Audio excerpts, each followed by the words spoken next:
Bonjour, bonjour. Alors aujourd'hui, une vidéo assez spéciale. Je vais parler du Bitcoin, vu que beaucoup de gens en ont parlé actuellement.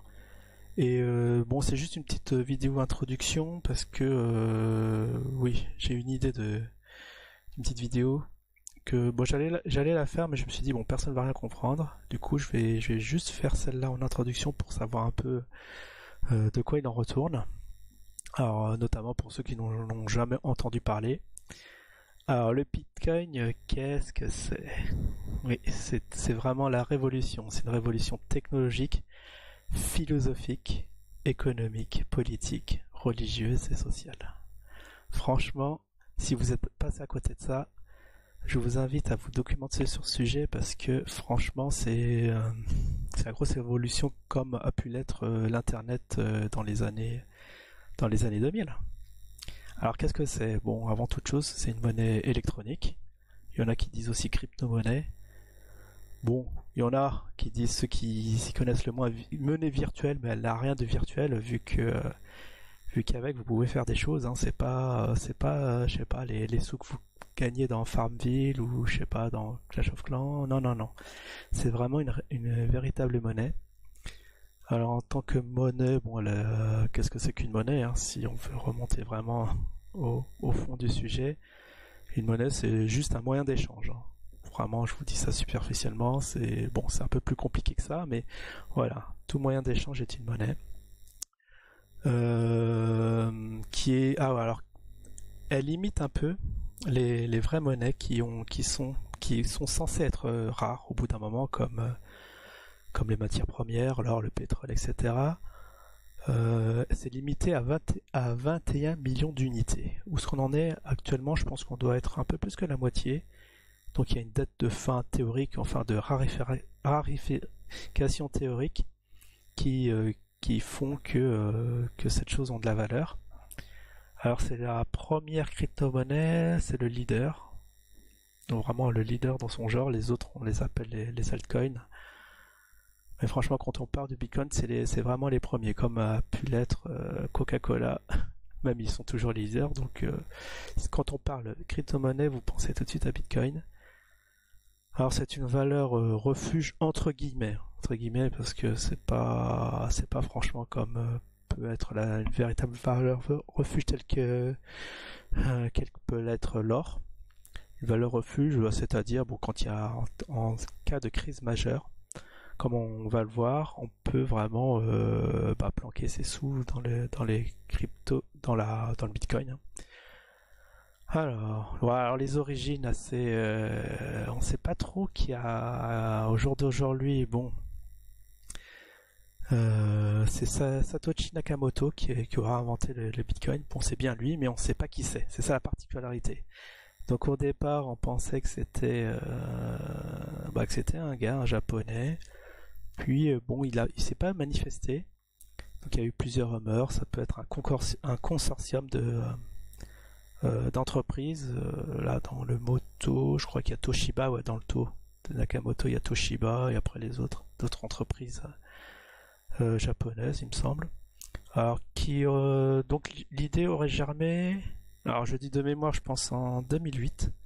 En 2008 est la première implémentation. Je pense que c'est fait en 2009. Alors pourquoi ce petit Satoshi aurait inventé cette monnaie?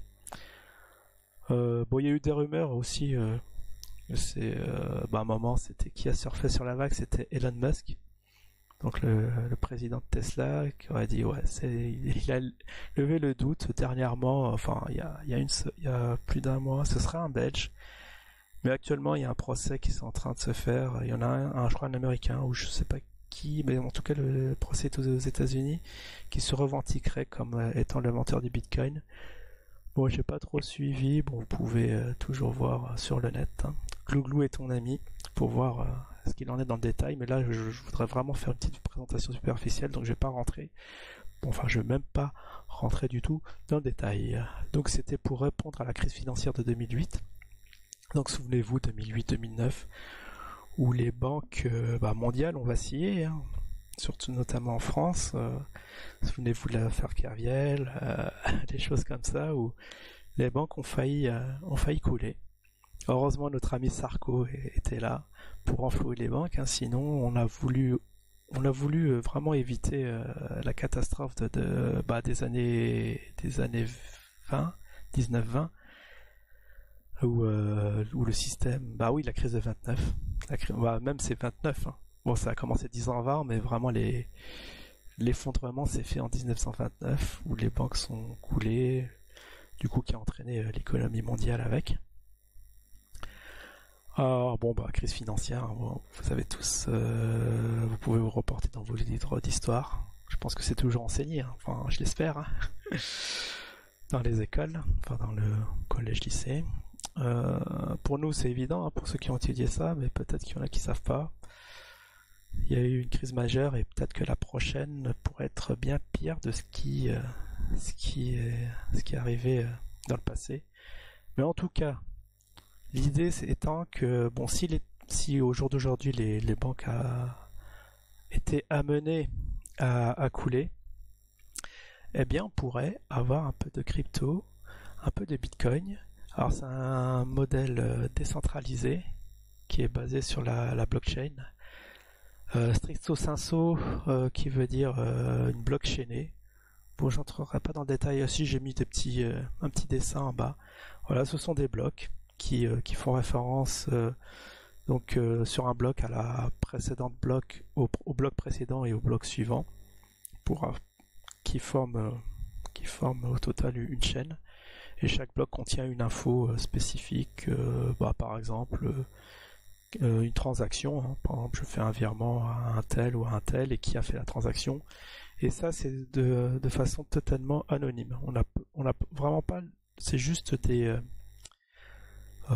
c'est chiffré, hein, c'est une suite de caractères. Je sais pas comment un login, on peut dire un petit login et c'est tout, de façon anonyme. Et je pense que je vais en parler après. Donc voilà en gros. Voilà, bon ça c'était dans le passé, alors c'était dans les années... Ah, j'ai pas l'année... Ah si, c'est en 2015 où j'ai tenté d'acheter... Enfin si, j'ai acheté mon premier Bitcoin. Alors, donc le drame c'était que j'avais investi 200 € et je crois que le lendemain, il est passé de 100 à... Enfin environ de 200 à 100. J'ai perdu la moitié de de mon investissement. Bon, je sais pas c'est quoi cette merde, mais je me barre. Parce que perdre 50% en une journée, ça se fait pas. Vous voyez, c'est quelque chose qui est très très volatile. Voilà, dans les années 2015, il y a 4 ans, hein, ça fait seulement 4 ans, hein. Je m'en souviens comme si c'était hier. Voilà, les fluctuations, c'était pas Jojo, mais j'avais pas les connaissances. Comme un peu près beaucoup de gens, j'en ai entendu parler. J'ai voulu voir ce que c'était, mais vu l'extrême volatilité, ce n'est que 2 ans après, je me suis vraiment à m'y intéresser.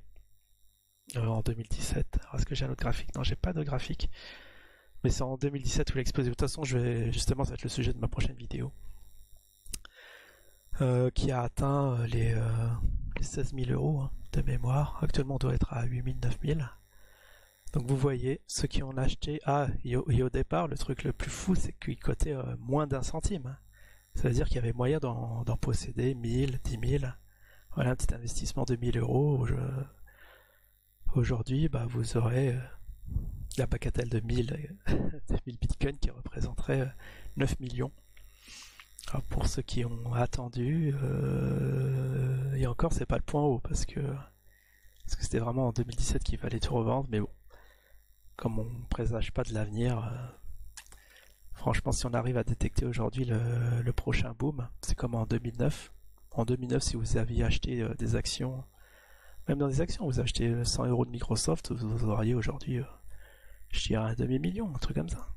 Donc, voilà, il y a des coups à faire. Le truc, c'est d'être sûr on n'est jamais sûr de son coup, mais d'avoir une croyance, voilà. C'est la croyance que je voulais...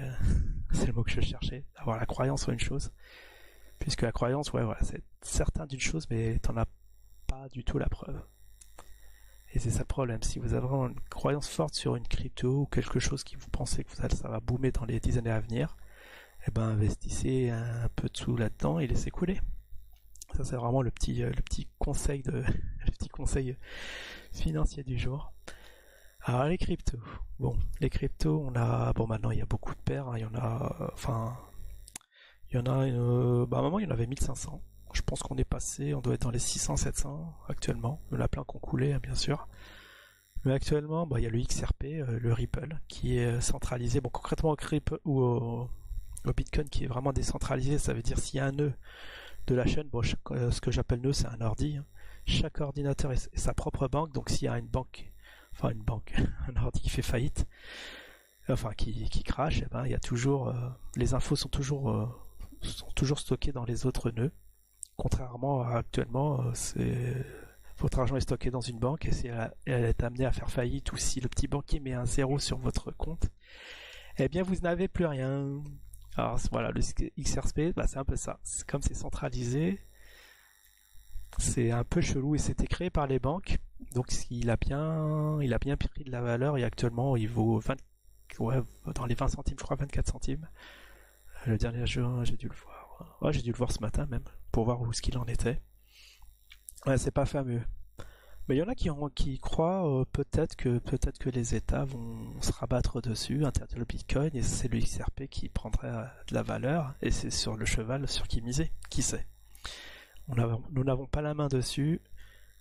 Les États font les lois, donc bon, ça coûte rien d'en avoir un peu. Moi, j'en ai un peu. J'en ai actuellement 70. C'est pas énorme, mais vous imaginez si c'est le prochain boom qui passe à 1000, 10 000, vous voyez un peu le pactole que vous pouvez faire. Alors après, on a l'Ethereum dans les altcoins, on appelle ça les altcoins, je crois que c'est les altcoins alternatifs. On a l'Ethereum, on a le LTC, voilà, on va faire ça très rapide, hein. Le LTC c'est le Litecoin, l'ADA, c'est le Cardano, ouais. On entend, bon il y a beaucoup qui en parlent, et bien sûr Facebook qui a lancé sa propre crypto-monnaie qui s'appelle le Facebook Coin, qui actuellement ça se passe en ce moment. Alors, il y a beaucoup de batailles juridiques qui se font. On a quand il a annoncé l'annonce de sa petite crypto, il y a beaucoup de gens qui l'ont tapé, notamment les chefs d'État qui l'ont tapé, notamment Trump qui a tapé sur les doigts en disant non, faut pas lancer ça. De toute façon, la création de monnaie est une prérogative de l'État. Il voudrait la garder. Donc ça c'est une affaire à suivre puisque si le petit Mark Zuckerberg arrive à imposer sa monnaie, il va avoir, comme je l'ai dit au début de cette vidéo, on est en train de vivre vraiment une révolution, donc une affaire vraiment à suivre. Alors je me suis amusé il y a un an, non il y a 2 ans, ouais, fin 2017, quand je me suis intéressé justement au Bitcoin. J'ai voulu stocker la blockchain sur ma machine et j'en ai eu, voilà, il y a une centaine de gigas, il y avait 100 gigas, 100 et quelques gigas, 150 il me semble. Ça m'a pris 2 semaines j'ai laissé tourner l'ordinateur non-stop. Bien sûr, vous n'êtes pas obligé de télécharger votre blockchain, mais je pense que c'est plus pratique pour faire des échanges, des virements. Donc je l'ai téléchargé par curiosité et là j'essaye de me la reconstituer. Bon, rien d'autre à rajouter. Sinon vous avez des plateformes où stocker votre Bitcoin. Bon, le problème c'est que c'est centralisé. Si la plateforme se fait hacker, vous n'avez plus rien. Mais bon, pour ceux qui veulent commencer, vous avez Coinbase Pro qui était avant, qui s'appelait GDAX, Bitstamp, Bitfinex, Binance ou Binance, Bybit, c'est marrant, Bybit. Bon, ça j'ai noté en vrac, hein. J'ai fait une petite recherche, Bitrex, Gemini. Bon, je connais pas du tout.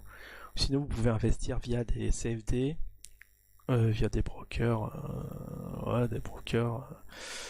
en ligne ou des ETF, hein. Vraiment véritablement en banque, hein. Vous créez un compte, un compte titre, et je crois que vous pouvez même mettre ça sur votre PEA, créer des ETF, acheter des ETF et suivre la variation du Bitcoin. Voilà, bon, les différentes façons d'en avoir indirectement.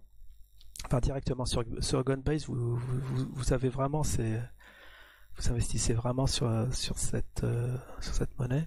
Alors sur ZEF, c'est juste des trackers, hein, c'est pour suivre l'évolution. Bon, mais vous n'avez pas du Bitcoin à proprement dit. Bon, en gros, et les CFD, en gros, si vous achetez par exemple une certaine quantité, si je sais pas, si le cours décale de 1000 euros, bah, vous faites 1000 euros d'un coup, et si ça décale de moins 1000, vous perdez 1000. Donc, des trucs ouais, très très dangereux, parce que si ça évolue dans le mauvais sens, vous êtes obligé de lâcher votre position, et finito. Contrairement, si vous achetez en propre, bah, vous l'avez. Si le truc descend, eh bien, bah, vous avez investi 1000. Si ça arrive à zéro, bah, vous avez perdu les 1000, mais vous perdez pas plus que ce que vous avez investi. Sinon, voilà, ils en parlent sur Internet. Il y a beaucoup de gens qui parlent du Bitcoin. Donc, on a CryptoFanta avec sa météo du Bitcoin. Ernesto, qui en avait parlé, moi j'avais vu en 2018. Bon, qui voit le cours vraiment exploser. Bah, moi aussi, je le vois à 40 000 facilement, 40, 50, voire plus. Alors, peut-être que ouais, non, j'ai pas dû le dire, mais celui-là qui a créé le Bitcoin, le Satoshi, il a dit qu'il voyait soit ça allait dans le futur, son pronostic, soit ça allait valoir 0, ou soit valoir 1 million. Une unité, 1 million, vous imaginez le délire. Hein. Moi, je suis plus de cette tendance-là. Je pense plus que ça va valoir 1 million, vu que la grosse révolution que c'est.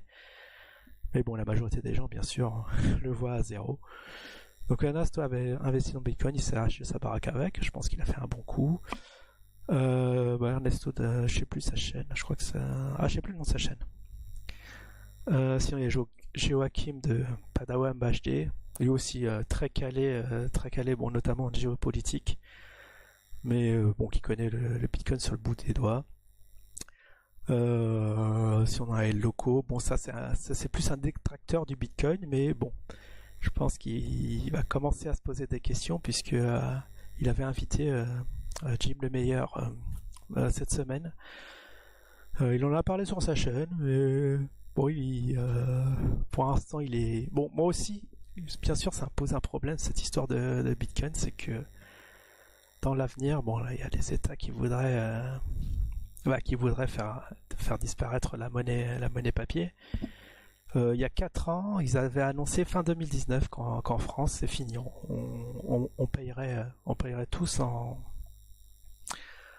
par intermédiaire du réseau. Et bon, le danger que ça a, c'est que voilà, on n'a plus aucun contrôle là. Si les banques, si votre compte bancaire vous affichez 0. Bon, un petit conseil d'investisseur, c'est d'investir 100% en or, et à essayer d'avoir un peu aussi de liquidité, hein, de monnaie papier, alors que si ça venait à disparaître, bah, vous pouvez plus payer avec vos petits billets, et l'avantage du petit billet, bah, c'est intraçable. Et c'est quand même une certaine liberté de pouvoir payer ce qu'on veut de façon anonyme. Donc les cryptos, bon, si ça évoluait, si les États se mettaient à adopter ce truc-là, on serait contrôlé de A à Z, et c'est vraiment pas bon. Alors donc on a le hasher. Ah bah oui, le hasher. Notre ami qui... je pense que c'est lui.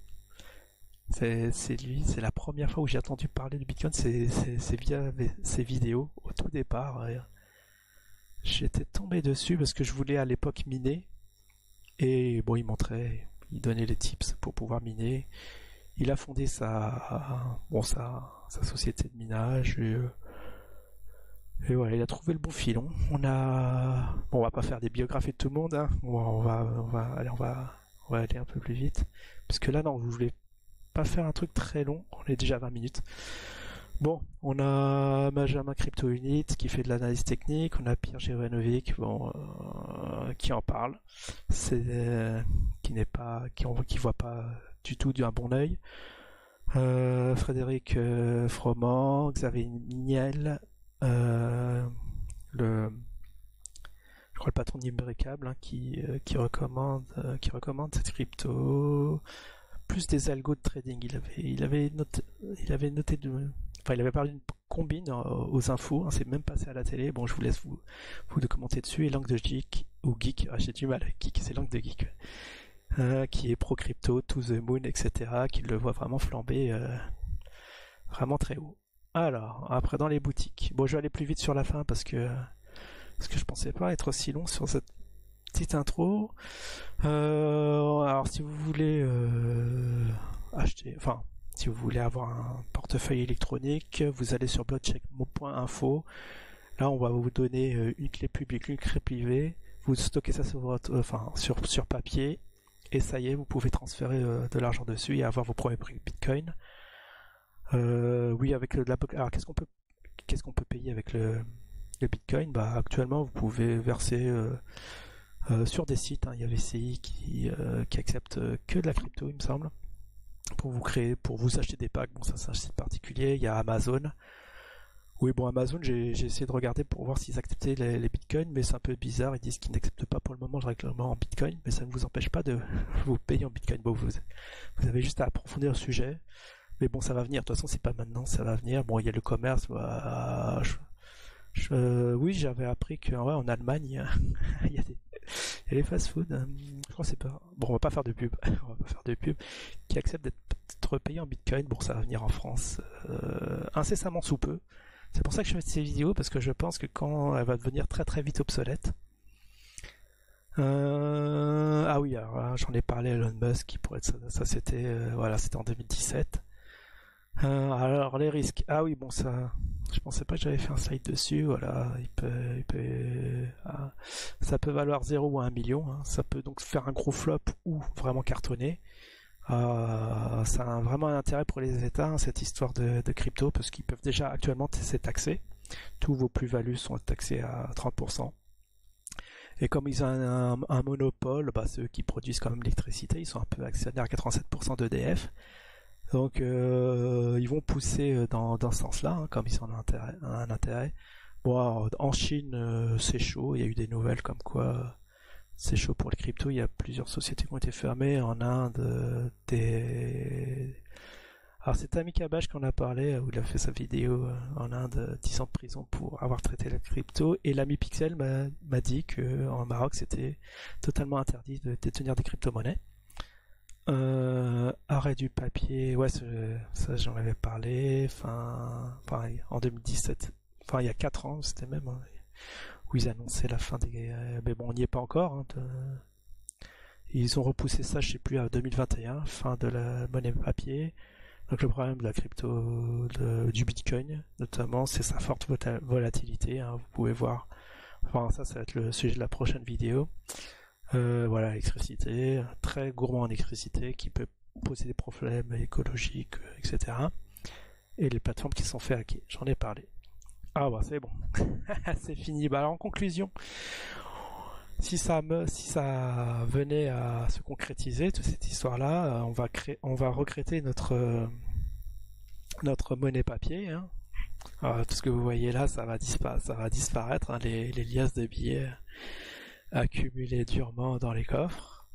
Mais bon, ce qui n'empêche que peut-être que l'or, ça n'empêchera pas d'acheter de l'or. D'un autre côté, vous pouvez toujours, mais bon, le problème de l'or, c'est que vous pouvez pas acheter votre baguette de pain dessus. Bon, vous pouvez vous rabattre sur l'argent, etc. Mais bon, c'est vraiment une affaire à suivre, c'est vraiment très intéressant. Ceux qui ne connaissent pas, bah, je vous invite à vous renseigner sur le sujet, sur les autres. Tenez bon. Allez, je vous dis à la prochaine. Ciao tout le monde.